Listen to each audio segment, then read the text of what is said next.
Hello guys, welcome back to my channel. The product that I'm going to review today is a hoverboard from CXM.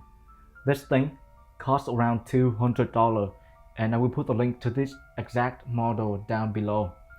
The first thing that I'm going to talk is the build quality.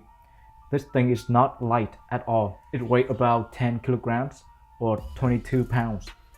Being heavy is a good thing for this kind of toy because it needs to be strong and tough to handle the weight of the rider. It weighs around 140 pounds or 63 kilograms and it handles my weight really well. It isn't making any cracking or creaking noise while I'm riding it or making a sharp turn. The hoverboard is covered with a hard and glossy plastic. I put this thing through a lot of tough time, especially the first day. It rolled on the ground, it slammed against the wall, it slammed against the tree. It went through a lot of tortures, but at the end, the plastic is still in one piece. It does have a lot of scratches near the wheels after going through those tortures, but overall, everything is still functioning like it is brand new. The front of the hoverboard has blue LED on each side, and those LED indicate if the motor is on or off. If you place both of your feet correctly, then both of the motors will turn on, and the LED on both sides should turn on. If you're too light or not placing one of your feet correctly, then the LED on both sides can either be off or one is on and the other is off. Those LED are not that bright to be used as flashlight while you are riding in the dark. The motors on this thing are pretty quiet though. This is how it sounds like.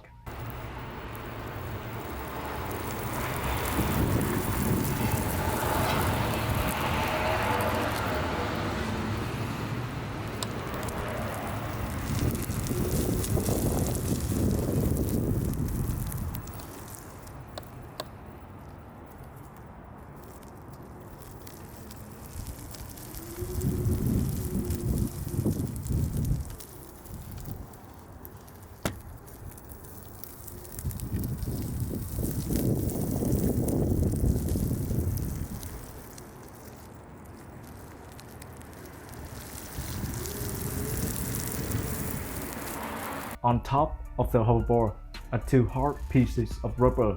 This is the area that you want to place your feet on. I recommend you to place your feet as near the wheels as possible because that is where the sensors are at. And please do not stand on the middle of the hoverboard because it's not meant to be stand on and it might get damaged if you stand on it. The middle of the hoverboard has two LED indicators. One is for the weight sensor, which will turn on when at least one of the motor is on. The other LED indicator is for the battery. It will show a solid green if the battery is full, and flashing green if the battery is low. At the back of the hoverboard is where the power button and the charging port are at. When you press the power button, the hoverboard will make a beep sound and it will turn on, and the battery LED indicator will show up. The hoverboard does turn off by itself after about 10 minutes of inactive.